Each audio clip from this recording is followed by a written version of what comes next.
One of the most unique cars, one of the most beautiful cars, in my personal opinion, the RC2, surprisingly a lot more rare than I even realized, and it's also a car that has one very special and unique use in Forza Horizon 4.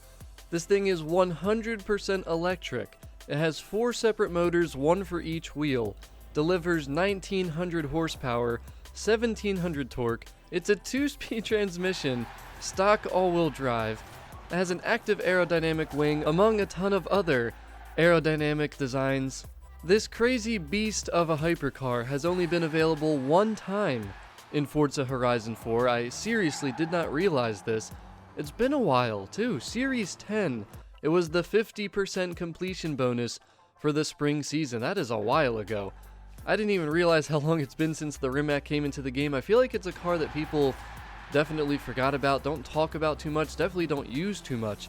It's finally going to be returning in Series 18, which is why I wanted to talk about this thing. The only issue is it's the 80% series bonus. If you go to the auction house right now, you're probably not going to see any, even though people know it's returning. Some of them do pop in there once in a while. They can go for 10 million credits. That's where the auction house has fluctuated to. That's the going rate for everybody. The Rimac will sell for 20 million. Will that change after Series 18? I have absolutely no idea. I expect the car to continue to be super rare. But if you have the Rimac, you do want to sell it right now. Unless you want to have 2 of them. Obviously, if you want to have 2, go ahead, keep one. Maybe have one for S2, have one for X-Class. But if you don't think you're going to be able to get it from Series 18, if you don't have Xbox Live, which you literally need for 80% series completion, or if you're just lazy and don't want to complete the festival playlist, which I know is the case for some people, you definitely want to go buy this thing from the auction house, even if it does cost you 10 million credits. And here's why. It does have a okay car mastery, it has skill perks, it does have the 6 times multiplier, you get 30,000 credits, a couple wheel spins. In terms of performance and driving the car in the game, straight line acceleration is where you're going to have the most fun with this thing. It's definitely not the best race car, but the acceleration and the feeling of driving this thing, considering it's an electric motor, there's nothing that gives you feedback to what's going on with the car. Literally, if you go around a turn, you're not going to know that you're losing grip until you hear the tires start to break loose. You don't hear the revving, you don't hear yourself bouncing off the rev limiter. It's such a unique experience. Drag racing is pretty fun in this car. I'm not going to say it's the fastest drag race car, but it is fun just because of how it only has 2 gears and the acceleration is just wicked. I'd say it has to be the fastest car, 0 to 250 miles per hour in this game. If you haven't noticed yet, the car is super driftable. I love using it for Forzathon Live. You can take it out to drift zones, and when you're doing Forzathon Live, even speed zones and speed traps, you definitely need throttle control for the speed zones, but you can kind of go really fast in the straight line, start to drift around the turns, and then just rip it on the straightaway again. It is so much fun to use.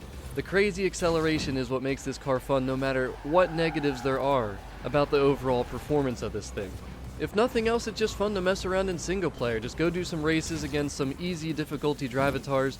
You're not going to be able to grip very well, but it's just fun to drive for some reason. Now, the one special thing, the one unique thing about the Rimac is that if you go and play playground games, if you're playing King, there's actually no slowdown. If you've played playground games, you know how frustrating and annoying it can be when you get slowed down, and they incorporated this in Forza Horizon 4 just to make team-oriented style of gameplay a bigger thing, because Horizon 3, this was not a thing, and I preferred it when slowdown was not a thing. But using the Rimac when you're doing S2 and hypercars, it is such an advantage because you don't slow down. You still keep going as fast as possible. You can make a rally build for this thing, and it's just super fun for doing playground games.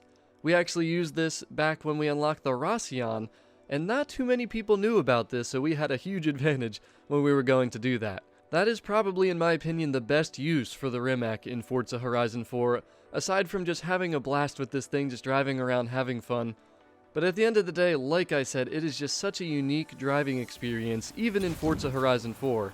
And also, you need this car to complete your car collection. I'm sure there's tons of people out there that do not have the Rimac C2 that are currently playing Horizon 4, especially if you got this game on Black Friday or Christmas in 2019.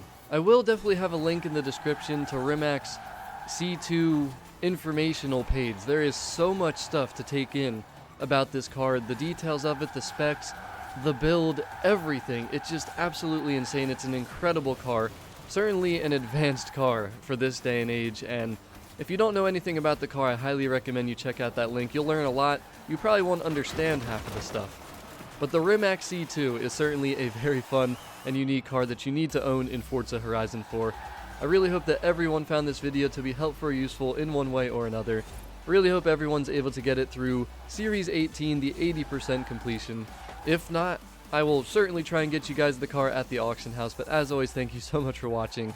Thank you for the support. I'll talk to you guys again very soon. Peace out.